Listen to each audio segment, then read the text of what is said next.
વિદ્યાર્થી મિત્રો, હું છું પીએમ સર. વિદ્યાર્થી મિત્રો, હવે આપણે આજે વાત કરવાના છીએ. જો આજે તમે જે પેપર આપેલું હતું ઇકોનોમિક્સ નું, તો એમાં આપણી જે પીડીએફ ક્વેશ્ચન છે, જોઈ તો આપણે 100% આપણું જ પેપર હતું. એની અંદર question number 1, question number 2, question number 5, question number 8, question number 11, question number 12, question number 50. તો ટોટલ આપણી જે પીડીએફ હતી એમાંથી જ બધા 100% પ્રશ્નો આવેલા હતા. તો ચલો આપણે સ્ટેપ બાય સ્ટેપ જોતા જઈએ, અને આ એકવાર તમે નિરીક્ષણ કરજો. 100% આપણું જે મૂકી છે પીએમ સર નું તુફાન, એમાં બધા ક્વેશ્ચન છે આપણે એનાલિસિસ કરીને મૂકેલા હોય છે, અને હા કયા કયા ઇમ્પોર્ટન્સ હોય છે એ બધા ક્વેશ્ચન અમે તમને આપીએ છીએ. અને જો વિદ્યાર્થી મિત્રો હજી તમે અમુક વિદ્યાર્થીઓ છે આ વિડીયોને અમુક શેર નથી કરતા, તો તમારા મિત્રને તમે શેર કરો. અને વિદ્યાર્થી મિત્રો, જો તમારો કોઈ મિત્ર હોય છે તો એને આજે આપણે સ્ટેટનું જે આઈએમપી પ્રશ્ન મોકલશું, અને અમુક આઈએમપી સમ પણ હશે. તો આ વિડીયોને તમે એને મેક્સિમમ શેર કરો. અને હા વિદ્યાર્થી મિત્રો, આ એક તમે પુણ્યનું કામ કરો છો. તમે કોઈને મોકલશો તો એ બિચારો પાસ થઈ જશે, એને પણ દુઆ મળશે, અને એને મોકલી આપશો, જેથી કરીને એ પણ શું છે તો કે આ જે સ્ટેટિસ્ટિકલનું પેપર છે એમાં પાસ થઈ જશે સારા માર્કે. અને હા, તમે જો કોઈ બરેલી વૃત્તિ રાખશો અને બરેલી આત્માની જેમ બીશો કે તમે કોઈને નહીં મોકલશો, તો હા એ એક અગત્યનું ન કહેવાય. અને મિત્રો, આપણે જે કાંઈ દરેક પ્રશ્ન છે એ આપણે તમારી રીતે એનાલિસિસ કરીને મોકલીએ છીએ. તો દરેક મિત્રને મેક્સિમમ તમે શેર કરો. ઘણા વિદ્યાર્થીઓ માત્ર ખાલી વિડીયોને જોવે છે, ઘણા લોકો આપણી ચેનલ લાઈક નથી કરતા, ઘણા લોકો શેર પણ નથી કરતા, અને ઘણા સબસ્ક્રાઇબ પણ નથી કરતા. તો મારી ખાસ નમ્ર વિનંતી છે કે વિડીયોને મેક્સિમમ તમે શેર કરો, જેથી કરીને બીજા વિદ્યાર્થીને પણ સાચી અને સંપૂર્ણ માહિતી મળી રહે છે. તો વિદ્યાર્થી મિત્રો, ચલો આપણે આજે પ્રશ્નની શરૂઆત કરીએ.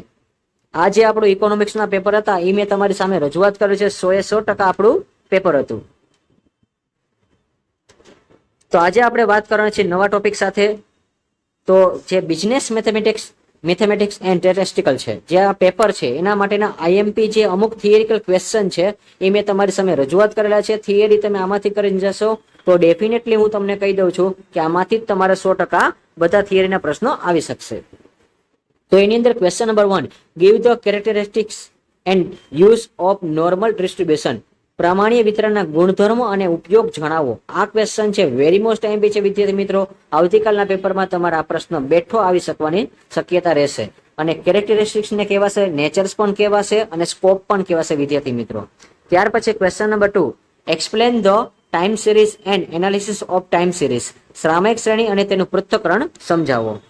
અને વિદ્યાર્થી મિત્રો, વિડીયો છે તમે અંત સુધી જોજો. અમુક પ્રશ્ન છે હું વચ્ચે કહેતો હોય છું, વારંવાર આ પ્રશ્ન પૂછાવાના છે. તો એ વિડીયો તમે છેલ્લે સુધી જોશો તો જ તમને આ વિડીયોમાં ફાયદો થશે.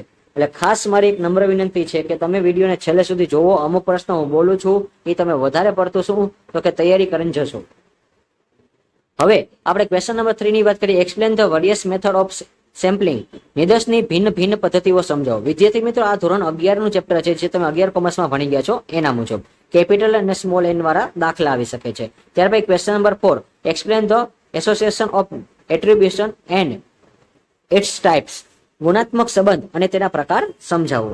ત્યાર પછી question number 5, define the time series and explain the components of time series in details. સામયિક શ્રેણીની વ્યાખ્યા સમજાવો. સામયિક શ્રેણીના ઘટકો વિસ્તારમાં સમજાવો. આ પણ ક્વેશ્ચન છે વેરી મોસ્ટ આઈએમપી છે. ક્વેશ્ચન નંબર 1 અને question number 5 very most IMP રહેશે, જે તમારી પરીક્ષામાં આવી શકે છે. ત્યાર પછી question number 6, explain the method of finding seasonal variation. મોસમી વધઘટ મેળવવાની પદ્ધતિઓ સમજાવો. ત્યાર પછી question number 7, explain the stratify random sampling. સ્તરિત નિર્દેશ પદ્ધતિ સમજાવો. ત્યાર પછી question number 8, what is a sampling? State the main objective of it. નિદર્શન એટલે શું? નિદર્શનના મુખ્ય હેતુઓ સમજાવો. તો ક્વેશ્ચન નંબર 8 છે એ પણ વેરી મોસ્ટ આઈએમપી રહેશે. અને ત્યાર પછી question number 9, explain the association of attribution. Explain the Yule's method. ગુણાત્મક સંબંધ સમજાવી યુલની રીત સમજાવો. તો યુલની રીત છે વેરી મોસ્ટ આઈએમપી રહેશે વિદ્યાર્થી મિત્રો થિયરીમાં, કારણ કે ઘણા બધા વિદ્યાર્થી સ્કીપ કરીને જશે અને અગત્યની છે આવી શકે છે. એટલે ક્વેશ્ચન નંબર 1, 5, 8, 9 આ જે અગત્યના છે. ત્યાર પછી question number 10, write note on normal distribution. પ્રામાણ્ય વિતરણ વિશે નોંધ લખો. તો એમાં તમે પહેલો ક્વેશ્ચન કરશો તો પણ આવી જશે. અને ત્યાર પછી question number 11 state use of normal distribution, પ્રામાણ્ય વિતરણના ઉપયોગો. તો આ પણ ક્વેશ્ચન છે, લગભગ રિપીટ થાય છે વિદ્યાર્થી મિત્રો. એટલે તમે પીડીએફ માંથી ખાલી 1 થી 9 ક્વેશ્ચન જ વધારે તૈયારી કરીને જજો. 10 અને 11 ન કરશો તો પણ ચાલશે. અને હા, અહીંયા તમારા જે થિયરિકલ ક્વેશ્ચન છે એ સંપૂર્ણ પૂરા થાય છે. તો ઓછામાં ઓછા મેં તમને ટોટલ જોવો તો ઓમ 11 છે, પણ 11 માંથી તમારે 9 જ પ્રશ્નોની પ્રેક્ટિસ કરીને જવાની છે. અને જો તમે આમાંથી પ્રેક્ટિસ કરીને જશો તો તમને સારા માર્ક કવર કરી શકશો અને તમે આરામથી પાસ પણ થઈ જશો. અને વિદ્યાર્થી મિત્રો, હવે આપણે અહીં આઈએમપી સમ મૂકેલા છે તમારી સમક્ષ, એ પણ તમે જોઈ લેજો. અને હા, એનું તમારે સ્ક્રીનશોટ લઈ લેવાનો છે. આજે મેં દાખલો મૂકેલો છે, સૈનિકના એક સમૂહની ઊંચાઈનો મધ્યક 68.22 અને ઊંચાઈનું વિચરણ 10.99 છે. તો આવા 1000 સૈનિકોની માંથી કેટલા સૈનિકોની ઊંચાઈ 6 ફૂટથી વધુ હશે તેનું અનુમાન કાઢો. ત્યાર પછી આપણે એક બીજો સમ પણ મૂકેલો છે.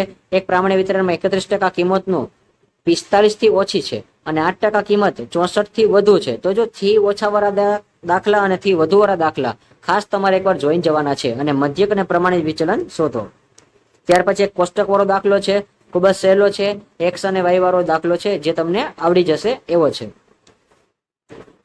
ત્યાર પછી સિઝનલ મેથડ ચલિત વાળો દાખલો છે જે તમારે સામેક શ્રેણીમાં પણ આવે છે. તો ચલિત વાળા દાખલા છે Q1, Q2, Q3 અને Q4. તો ખાસ એકવાર તમારે ગણીને જવાનો છે. ત્યાર પછી આપણે પાંચમો દાખલો એક મૂકેલો છે. એક સમષ્ટિના અવલોકનમાં 2, 8, 10, 16 છે. તેમાંથી 3 કદના પુરવણી રહિત કેટલાક નિદર્શનો લઈ શકાય છે. નિદર્શનના મધ્યકોનો મધ્યક સમષ્ટિ મધ્યક બરાબર છે, તેથી ચકાસણી કરો, નિદર્શ મધ્યકનું વિચરણ મેળવો. તો રહિત અને સહિત વાળા દાખલા ખાસ એકવાર તમારે તૈયારી કરીને જવાના છે. ત્યાર પછી ક્વેશ્ચન નંબર 6 છે, જે ખૂટતી વિગત વાળો દાખલો છે વિદ્યાર્થી મિત્રો, અને ખૂબ જ અગત્યનો છે. એટલે ખાસ તમારે એકવાર ખૂટતી વિગત વાળો દાખલો પણ જોઈન જવાનો છે. અને નીચે આપેલી માહિતી પરથી ખૂટતી આવૃત્તિ શોધો, માહિતીમાં સંગતતા ચકાસો. એન કેપિટલ એન સ્મોલ આપેલા, સ્મોલ કેપિટલ એન છે એ તમને શું આપેલા છે, જ્યારે એ દેશ છે એ 40 છે વિદ્યાર્થી મિત્રો, એ દેશ છે એટલે ખાસ યાદ રાખજો. અને એ અને બી એની કિંમત 10 છે ને આલ્ફા બીટાની કિંમત પણ 20 આપેલી છે. તો ટોટલ અહીંયા આપણે 7 દાખલા મૂકેલા છે. અને વિદ્યાર્થી મિત્રો, અહીંયા હું તમને ખાસ કહું છું, મેં તમને જે ક્વેશ્ચન આપેલા છે 9 ક્વેશ્ચન અને 7 દાખલા, એની વધારે પ્રેક્ટિસ કરીને તમે જજો, જેથી કરીને તમને આ વિડીયોમાંથી ઘણો બધો ફાયદો થઈ શકે છે. અને વિદ્યાર્થી મિત્રો, તમને આ વિષય ઘણીવાર અઘરો લાગે છે, પરંતુ આ વિષય અઘરો નથી. કારણ કે જો તમે વાંચ્યા વગર જશો અને જો તમે દાખલાની પ્રેક્ટિસ કર્યા વગર જશો તો આ પ્રશ્ન છે એ તમને નહીં જ આવડે, કારણ કે તમે પ્રેક્ટિસ નથી કરી એટલા માટે. અને જો મેં તમને જેટલા દાખલાની પ્રેક્ટિસ કરવા આપેલી છે, સાથે દાખલાની એકવાર તમે રીત કરીને આવજો, એના જેવા દાખલા આવી શકે છે.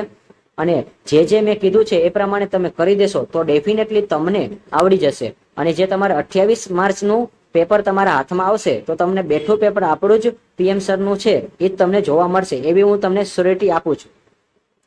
અને તો ખાસ એ પ્રમાણે તમારે કરવાનું છે.